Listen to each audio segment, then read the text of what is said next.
Welcome parents especially. We're so excited that you get to finally be a part of our PRAXIS celebrations after 2 years, so welcome. The rest of you welcome as well. Our students are going to be presenting their projects, and I'm first off, I'm Amber Kotcher, and I want to introduce our teachers. Tom Musk back there, Ryan Murfield, Brenda Knowles. We're the PRAXIS teachers that And I want to introduce Aditi and Michael, who will be our MCs for the presentations today. Come on down, help me.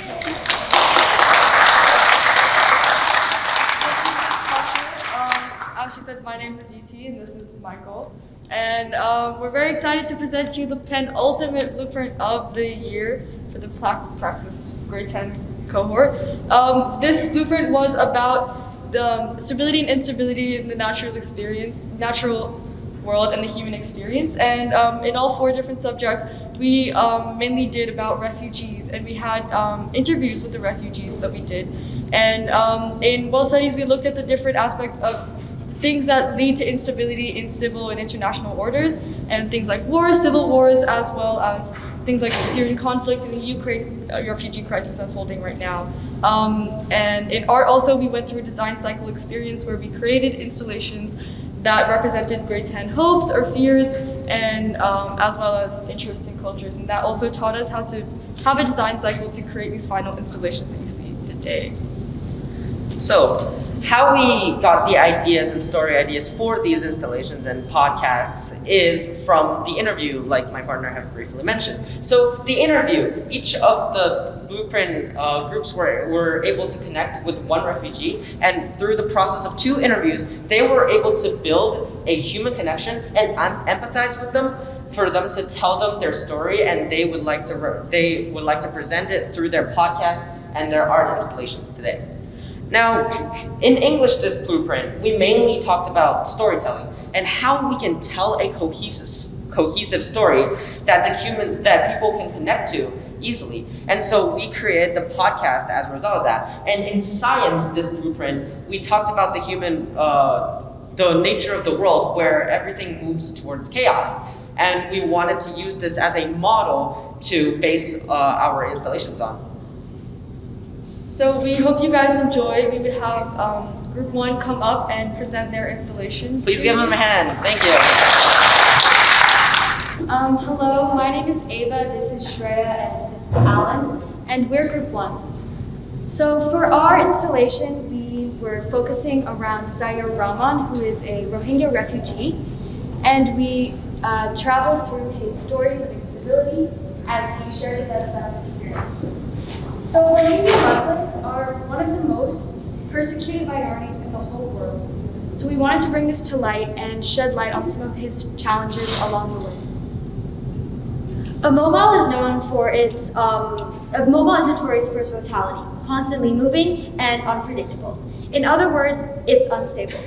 As a result, we have created these refugees in the form of figures, and they are sitting on these platforms, hoping to not fall, trying to stay in a stable state as their environment gravitates towards instability. This concept of instability was inspired by Zaire, where he was kidnapped and trafficked in Thailand multiple times. Looking at the Rohingya refugees in general, their lives are constantly subject to instability as they need to flee from one place to another in order to have a safe life.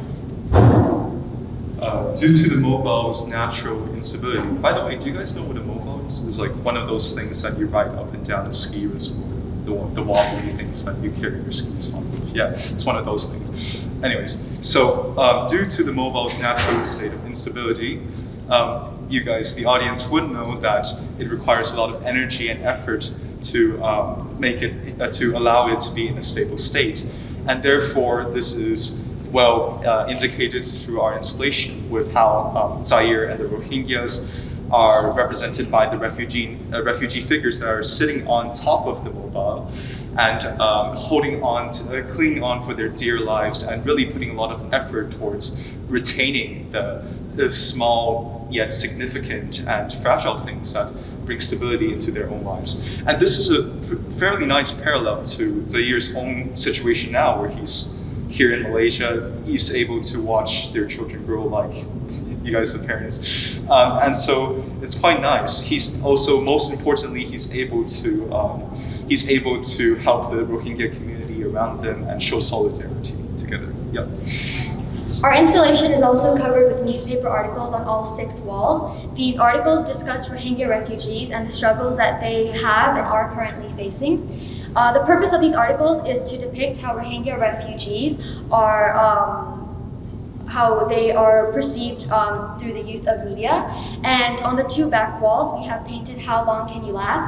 And the purpose of this is to show how long the Rohingya refugees are able to stay in a stable state on their platform and not fall off and get caught in the coil which is around our installation.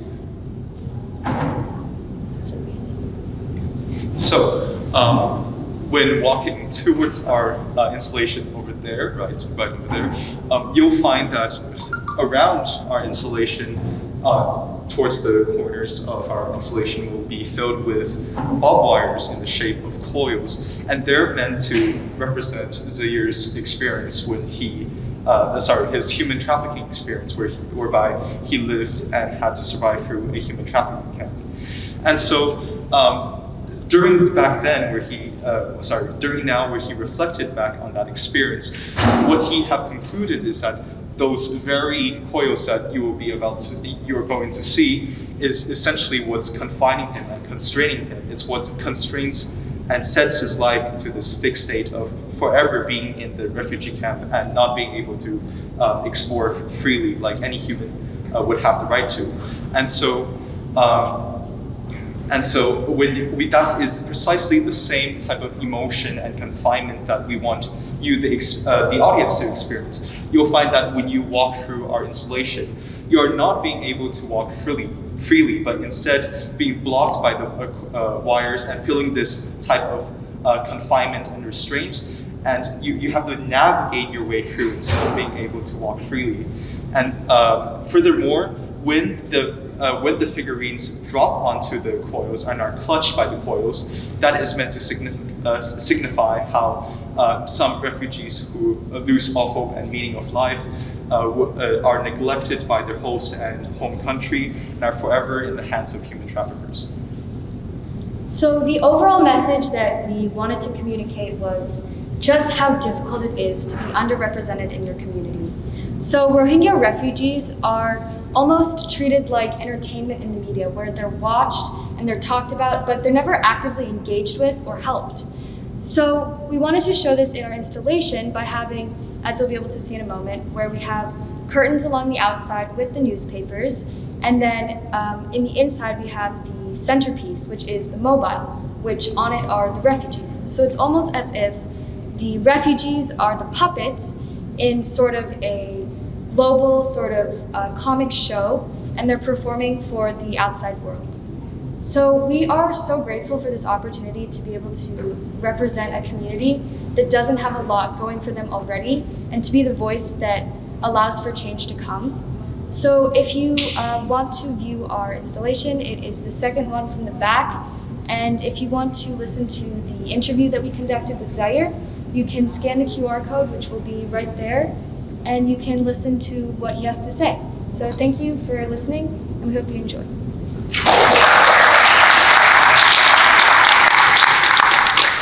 All right, thank you so much, Team 1, and I would like to welcome Team 2 to the stage. Hi everyone, my name is Titi, this is Shay and Joe, and we're Team 2. So throughout this unit, we were provided with the opportunity to be introduced to Nadia Kosami, a Afghani woman who is currently a refugee in Malaysia due to the extreme instability that's inside her home country. Nadia is a mother of 3. While living in Afghanistan, she worked in a large hospital as a midwife and was even aiming to become a doctor in the future. She was an upstander in her community and often fought for the rights and freedoms of women, which was the cause of the death threat she received from the Taliban in 2015. The Taliban are a deobandist Pashtun Islamic fundamentalist group of the Sunni religious sect. They are known for their extremely controversial and conservative views on women's rights and freedoms. During 2015, the Taliban's attacks were mainly directed at high-profile individuals in the population, which included Nadia. After receiving this call, Nadia took her family and fled to Pakistan because she understood that her life was in mortal danger. After going to Pakistan, she finally stayed her family in Malaysia, where they are currently situated as refugees. She now, alongside her husband, works to support her family and tries to reclaim the state of stability that she once lost. We present to you hypermnesia. We named it hypermnesia because it is the unusual power of being able to retain a memory after long periods of trauma. And this is exactly what Nadia went through. Our installation, as you'll probably see in the future, is split into two different parts. One represents her life in Afghanistan, and one represents her life now. We wanted to exemplify the difference between stability in her life in Afghanistan and now. So her life in Afghanistan was beautiful. It was great. She loved it. It was very comfortable and nostalgic, and that's exactly what we replicated in our installation. But at the same time, in our installation, it's completely black and white. It's also replicating a memory, something that she can never attain anymore. And this is what the stability that she has then. Now, when we look at her life in Malaysia, it's very bright, colorful, but also unfamiliar and unorthodox because it's something new. It's something where she's labeled a refugee, something where somewhere that she doesn't belong anymore. And that's what we did in our installation. These two places are contrasting completely. And we also have a phone in the middle, which exemplifies the big impact that phone had on her life as a whole. And on a side note, a lot of our materials that we use in our installation are completely recycled. So as also we want to have an effect on you as the audience, we also don't want to have a negative impact on the environment. So there's this simple science concept that everything that is stable will remain stable, and things that are unstable will either expand or gain to become stable. This is explained by a simple concept a simple example that is, let's say, an egg. An egg is extremely stable in its original form when it's not affected by anything. But if you lift it up, it gains energy and becomes unstable through the gravity. And its natural tendency wants it to fall and expend this energy through the process to become stable again. But during this expansion of energy, the shell of the egg is likely smashed. Therefore, it would gain stability at the cost of its original perfect self. This exactly parallels Nadia's story, where her life before the phone call was perfect and stable. But the instability from the phone call has caused her desire to be stable again, where the cost of stability is her becoming a refugee in Malaysia. This is represented by the extreme contrast in our installation that represents the before and after stability that she has experienced in her life. In order to improve the global treatment of refugees worldwide, we need to instigate empathy in our audience. This is the aim of our project. We need to hear Nadia's story and others like it, because this is the tool for decimating this constructed notion of us and them. This notion divides us, and it continues to divide us today, making it impossible for us to instigate the change that needs to be made in problems today. We thank Nadia for giving us the opportunity to share her story in the form of an installation and a podcast. You notice that there's QR codes in all of them, so maybe as you may have not brought your earphones, feel free to take a snapshot as you learn their story from their perspective and their views themselves. Thank you so much for the opportunity to share this with you.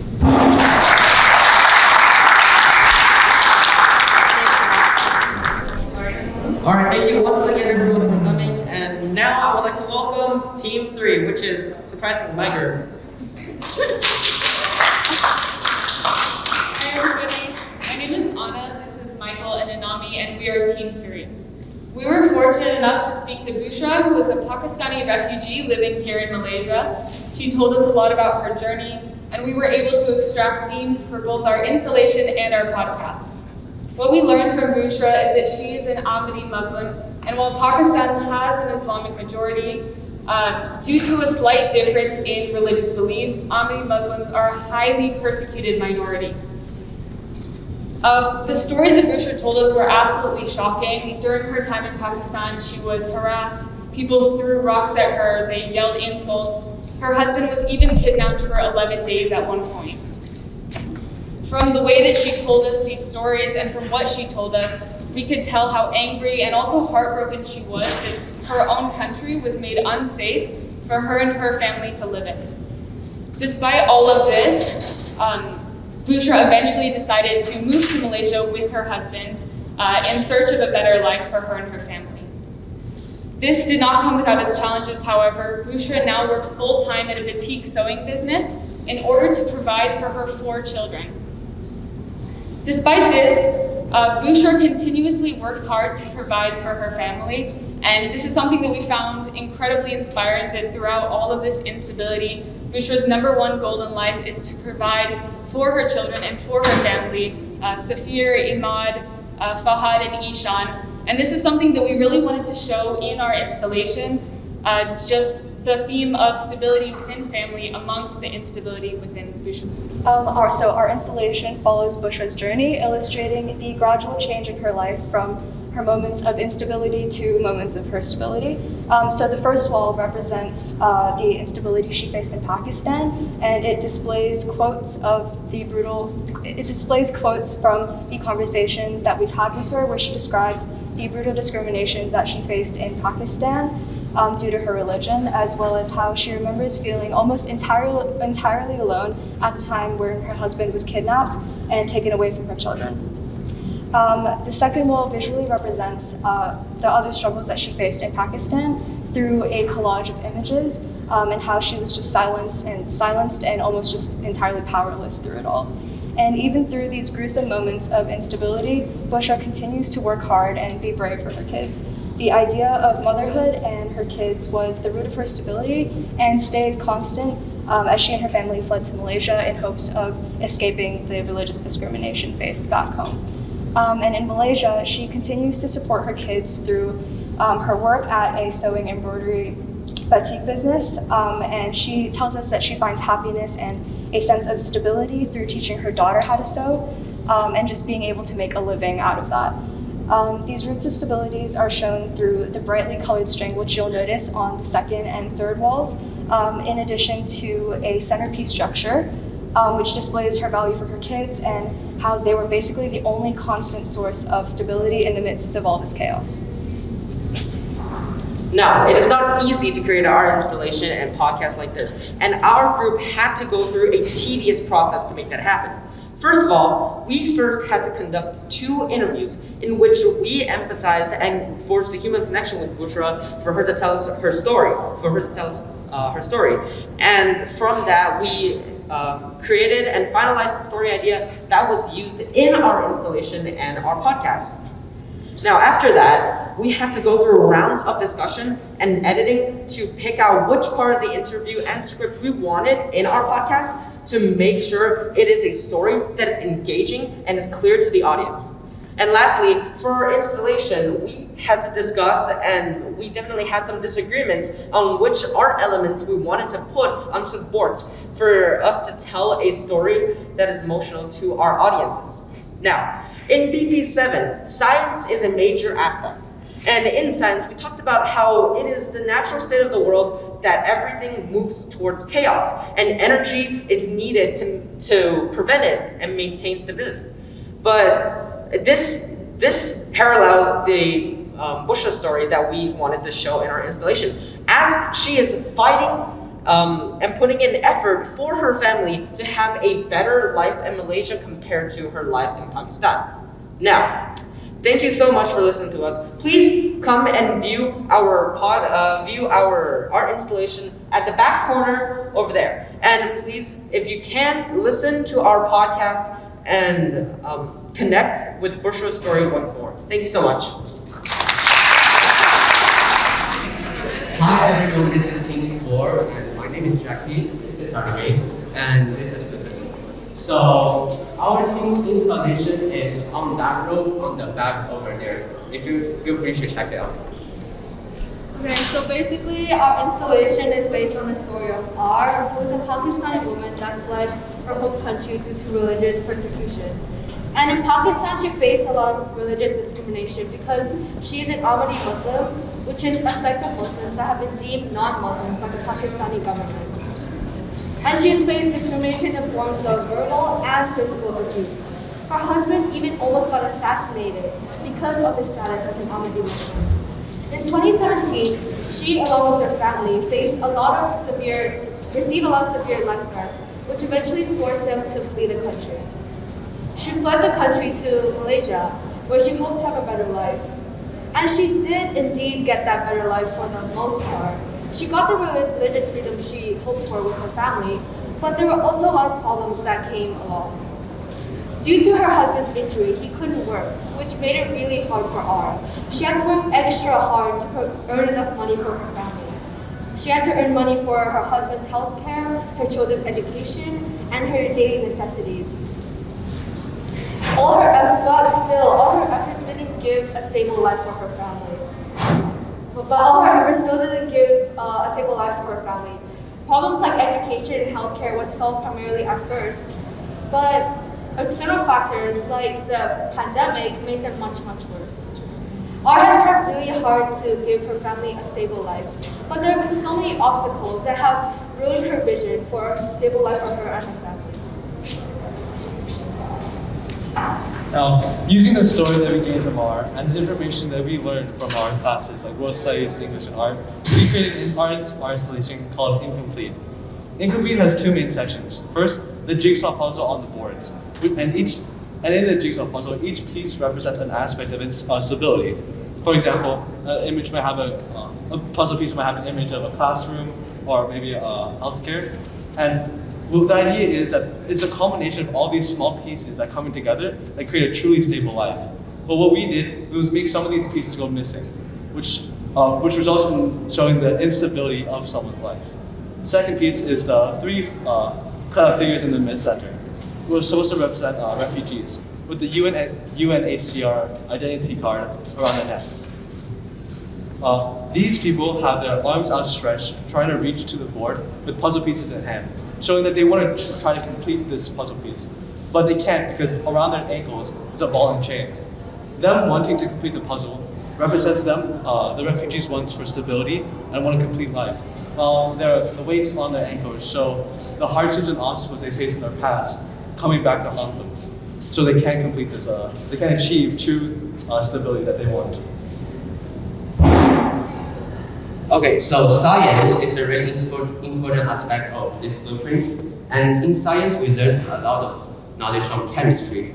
We learned that in chemical reactions, scientists, they calculate substances' enthalpy change as a way to measure the changing energy levels of these substances. And among all the non-chemical reactions we have today, the substances are much more likely to release energy than absorb energy during the reaction process. And in fact, the change in enthalpy in chemistry is closely resembled to certain aspects of our installation, the incomplete. For instance, the figurines in our installation, which are representations of R's life, R's figure, they need a significant amount of energy for them to work against gravity, the weights that holds on their feet, that holds them back, and fill out the jigsaw puzzle pieces, and achieve the various different aspects of stability that they want in their life, like all the ones that are portrayed on our jigsaw puzzles. This aspect of chemistry is strongly parallel to how it takes significant energy for our refugee to live a life that is safe and stable by taking into account all the religious persecutions, all the financial struggles, and the lack of freedom and legal status that our refugee has faced. Yeah, please make sure to check out our installation, which is, I believe, on this side, the last one. And also, please make sure to scan our QR code for our podcast. Thank you.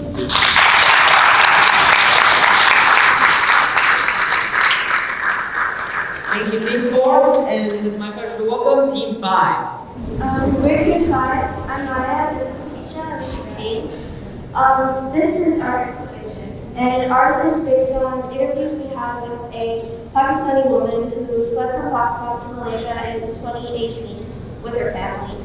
We based our installation around her experience, mostly her mother, or more specifically her mother's health problems and her mother's hospitalization in 2014 when she was 16. The refugee we interviewed escaped religious persecution in Pakistan, which was mainly due to her being in a different Islamic sect than most of the country. She is an Ahmadi Muslim, and Ahmadi Muslims have slightly different religious practices as compared to the norm in Pakistan. And so these people, like our refugee, can't even really call themselves Muslims in Pakistan without facing harsh penalties from the law. The main feature of our presentation is the shadow projector, which shows a patient in a hospital bed, an IVF, and a person sitting next to her. This is reminiscent of our refugee memory of when her mother first got hospitalized because of her heart attack. The color scheme of our installation is black and white to sort of recreate that unsettling and ominous feeling most hospital rooms usually give off. There's an ID card that materializes out of the projection and into the actual physical space. And we also have black fabric seeping in from the corners and from the walls and into the actual room to make it feel overwhelming, like it's pouring in from all sides. And then we also have these wires that lead into the centerpiece of the installation to direct your attention. And also we wanted it to make a sort of effect that would make the room feel larger and also sort of surreal. Our installation also features some books to support the projection and light bulbs that are hanging from the ceiling. The books obviously help the projection be at eye level for viewers, but they also have a more, they also fit in with our installation's color scheme. The books and the light bulbs both represent the idea of education, which was a very important topic for our refugee because our refugee gave up her education to take care of her mother in Malaysia. Hi everyone, thank you so much for joining us.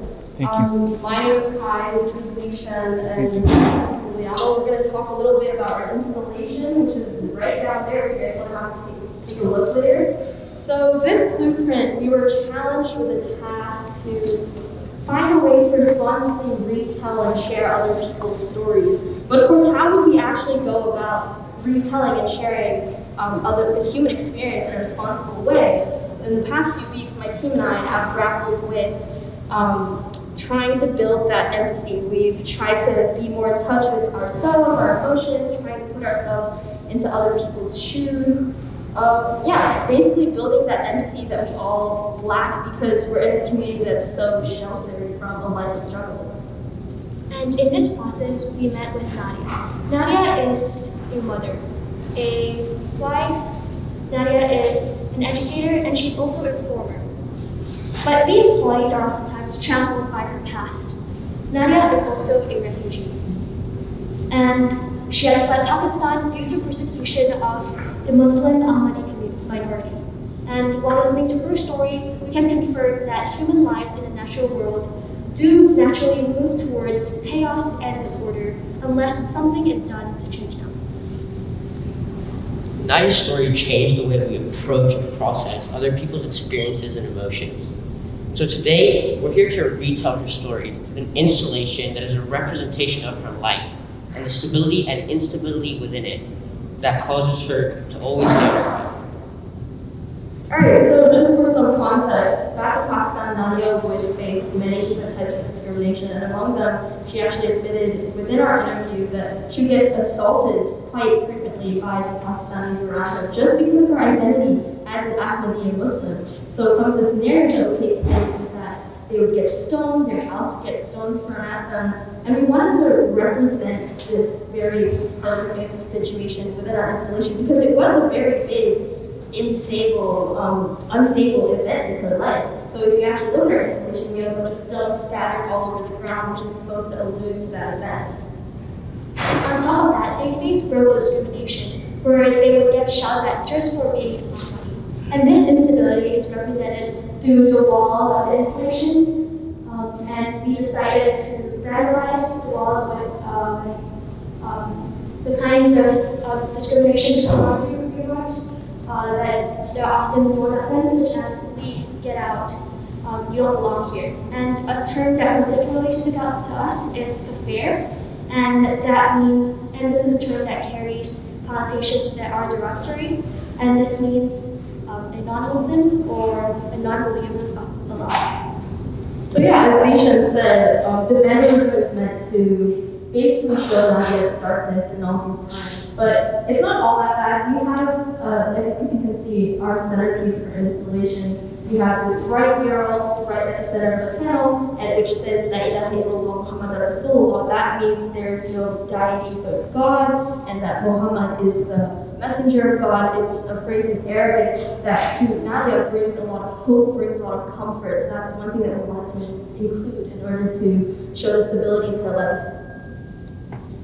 During our conversation, she also mentioned that she finds a lot of peace and solace in the fact that she can rely on the large Pakistani Ahmadi community.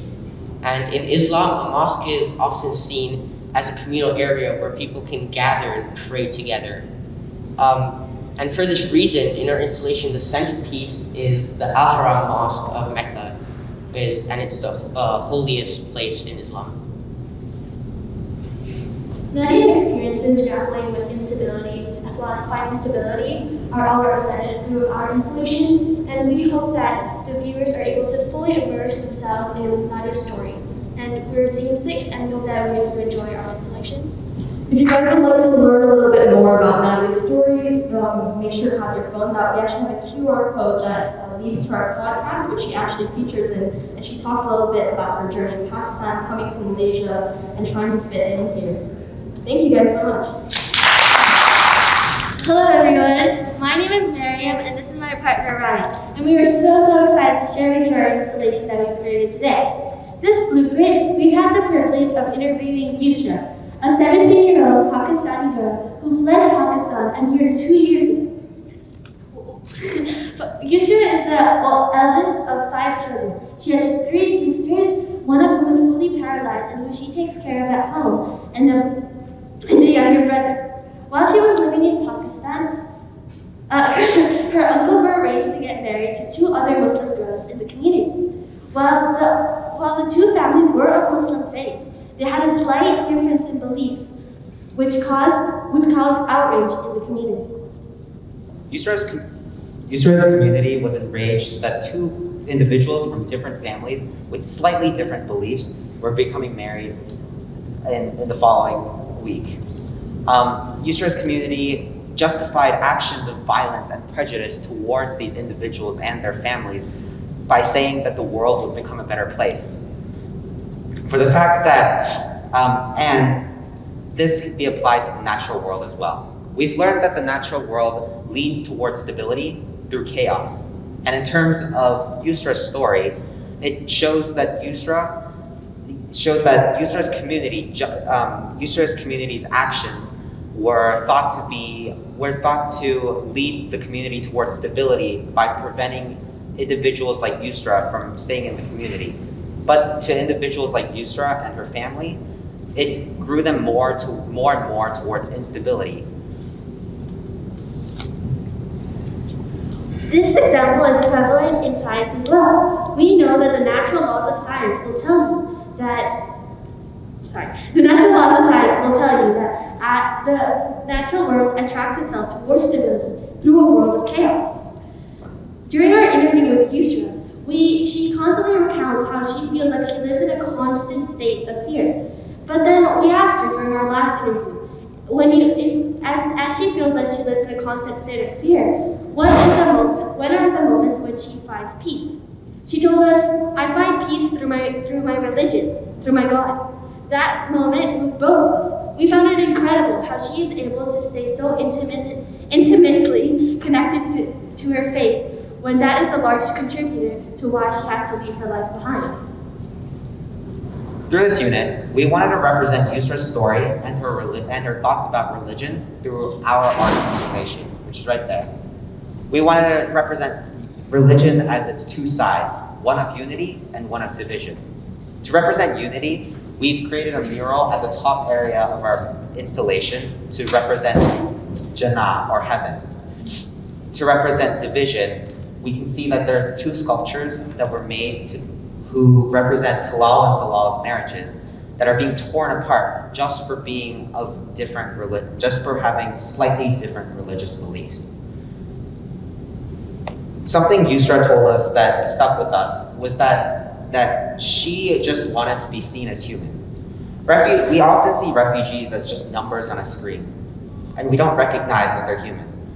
But we want to recognize that Yusra and other refugees like her are human as well. We also wanted to highlight that pivotal moment in the interview for us, when she told us, "I live my life in constant fear, but it is through my religion that I find my peace." And you will see in a moment how we highlighted that in the center of our piece, amidst all the chaos of our piece, we have that quote in bold. And throughout the whole unit, certain aspects stuck out to us. Undeniably, working with my partner Miriam and interviewing Yusra has been a blessing in and of itself. Learning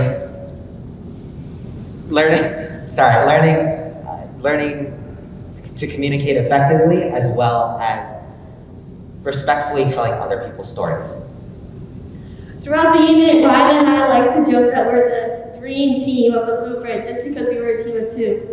But that's mainly because we were a team of two, we had to communicate, problem solve, and be especially creative and flexible with each other and with our refugee guests. We learned a lot of things during the unit, and we had special unique projects that you wouldn't get to do outside of the program, like creating a professional lookbook, a professional podcast, getting to do a detailed analysis of the ongoing refugee crisis. But to us, it was just schoolwork. We didn't realize until the moment we got our feedback from our guests that we had actually made an impact. We had touched someone, changed their life, and in a little way, we helped make things better for people like her. Because that's what this project meant to us. And honestly, we hope that you feel the same way. Thank you so much. And as I'm sure you've heard from the MCs already, our focus for this blueprint was on stability and instability, and more importantly, how they affect the natural world and the human experience. Thanks to our teachers, we managed to make contact with some refugees who were kind enough to share their stories with us. Our interviewee, Ramat, is a man from Bangladesh who's been discriminated against and denied opportunities because of his identity as a Rohingya.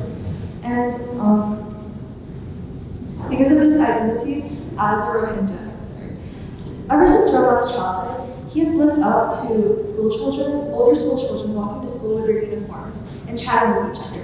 And now, being in Malaysia, he works as a teacher while waiting for the UN to approve his college scholarship. So we can see that Ramat has been pursuing one singular and unwavering dream, the dream for education. Hello. Our installation aims to express Ramat's story through his mode of education.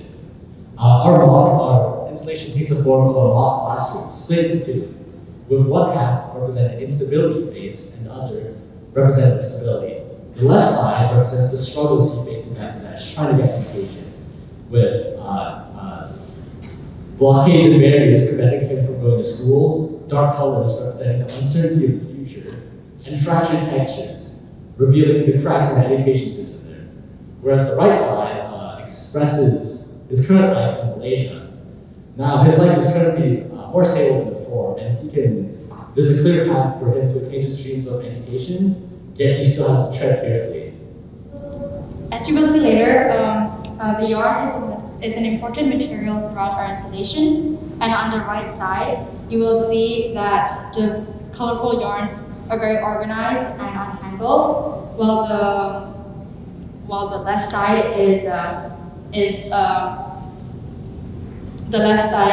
is easier to organize. This is a representation of a lesson that we have learned in science. Entropy is a parameter that represents the level of disorder in a system. The higher the entropy, it means that it is disorder, and then the lower it is less disorder. The less entropy a system has, the more unstable it is. They explain it in a simpler term. The more messier something is, the harder it is to mess it up. The side with the blank yard, which is the left side, has a higher entropy, while the right side has a lower entropy. This is a representation of how Rahmat has to navigate his life carefully in Malaysia to maintain his comfortable living style as a teacher. This blueprint has really opened our eyes up to the world outside of our little bubbles. During the interview process with Rama, we were awed by his story and absolutely stunned by the strides he faced in Bangladesh.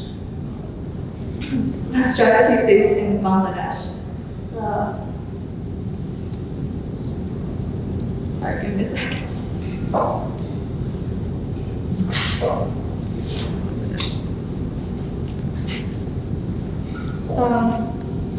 We hear about Rahmat and the general refugees experience in the news all the time, so much that we think we know all about them. But meeting Rahmat and the rest of the interviewees in person, this blueprint has been a very sobering experience. The kindness these individuals show despite the cruelty they've suffered, and the courage for these individuals to come forward with the experience has really touched all of our hearts and stirred up great emotions. We hope that we capture a piece of that feeling in this exhibition. We hope you enjoy looking through our exhibition and learning more about Rahmat and his life. Our exhibition is right over there. It's the one with the yarn and divided into two halves. You'll see it. You'll know when you see it, basically. And please don't forget to bring your phones to scan the QR code on the wall to know more about Rahmat's story and his life. Thank you. Hi, I'm Pulkit. I'm Megan. I'm not. And welcome to our installation titled Bird in Cage. I know it's pretty literal. We based our installation off of our interview we had with a refugee. He preferred not to disclose his name, so for the purposes of this presentation, we'll just call him Mr. A.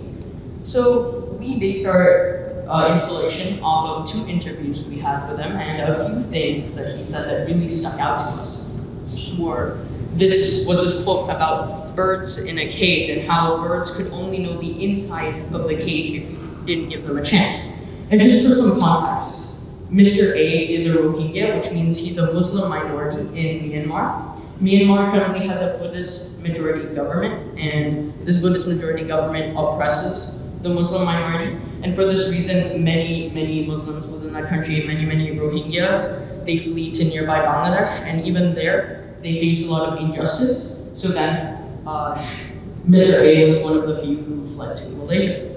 So a few of the injustices they face are in the form of educational discrimination. For example, in Myanmar, a lot of Rohingyas aren't allowed to study specific subjects, specifically law, because the authorities believe that studying law will allow these Rohingyas to, liberate themselves, and then that'll be bad because then they can't be an authority to them anymore.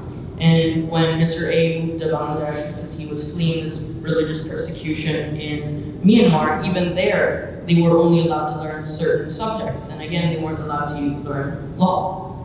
Another example of these injustices that they faced were in the form of razing. So razing, if you don't know, essentially is the burning of farmland. And another form was that a lot of their families, specifically our refugee, his family was beaten quite a bit.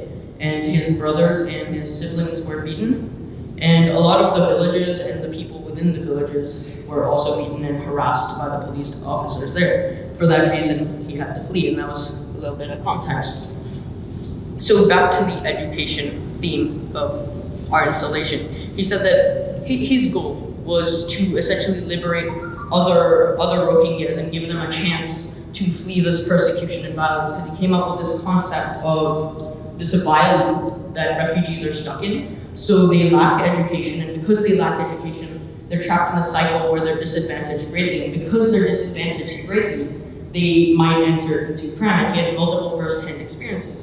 So we wanted to liberate these people of these societal bounds and of the survival loop, and he wanted to liberate them through the idea of education. So now I'll pass the mic to Megan, who will explain a few aspects of our installation.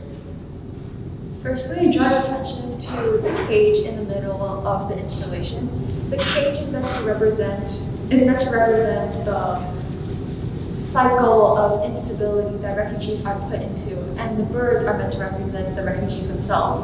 And the birds are made out of book pages that represent education is key to unlocking this cage that they're trapped in. And with red drapes, we represent the journey that either brings these refugees to a high or to a low. And you may be wondering, how does education bring a refugee to a low? And it's inspired by our refugee because his reputation as an educator actually put a target on his head and made the people in Bangladesh target him because they were intimidated by his education. So as you walk through our installation, be mindful of the drapes as they're meant to imitate the journey that they had to go through. And finally, for the concept of stability and instability. So when we were interviewing Mr. A, we were met with kind of an interesting concept that we didn't really expect. And it's the idea that stability exists in many different forms, and some of them aren't necessarily good. So in Mr. A's case, in those Bangladeshi camps, stability existed in the form of oppression, educational discrimination. The camps prevented refugees from learning specific subjects, as Polkit said, like law and different sciences that could potentially help themselves fight for their own rights and liberate themselves from the oppression. So the system, by oppressing these refugees, kept itself stable at the cost of instability in these refugees' lives, which mirrors the scientific concept of entropy really well. And to briefly summarize what entropy is, it's the stability of a system at the cost of the instability of the things within it. So in this case, the stability of the Bangladeshi camp management and the government came at the cost of the instability in the lives of those Rohingya refugees. So our guest, Mr. A, as an educator, strongly believed that education is the key to finding stability in refugee lives, allowing them to live bright futures and lead promising careers. So there's this contrast between the stability of the system and the stability of the people, which we wanted this installation to kind of show by having the cage and the chaotic birds flying around us, kind of a contrast.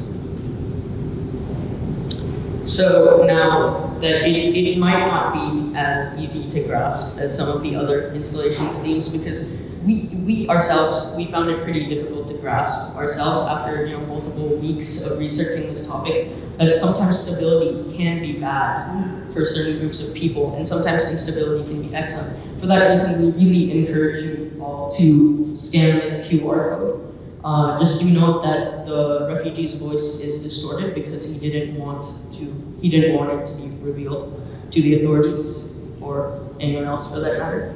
And thank you for coming.